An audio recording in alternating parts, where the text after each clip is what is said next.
Road to pambansang palaro ang secondary baseball team ng Altavas Aklan matapos masungkit ang kampyonato sa kakatapos lamang na West Visayas Regional Athletic Association WIVRAA 2024 sa Bacolod City. Matapos ang ilang taon ay naging makasaysayan rin para sa probinsya ng Aklan ang pagkapanalo ng baseball team kontra sa iba't ibang probinsya ng Region 6.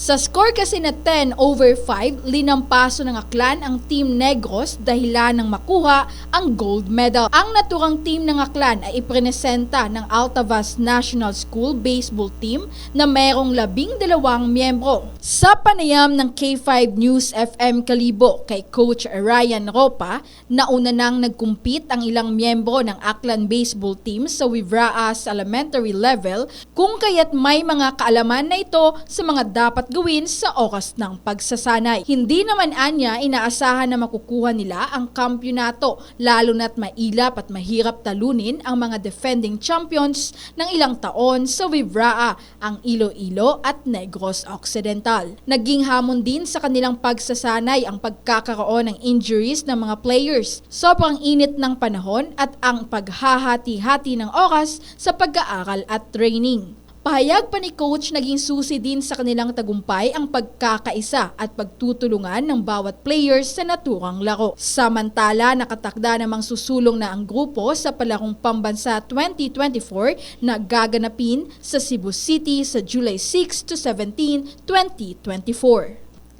Balitang nagmula dito sa lalawigan ng Aklan, ako si K5 Vilrose Cual para sa Kampyon na Balita, Serbisyo Publiko at Kasiyahan sa Kalibo, K5 News FM.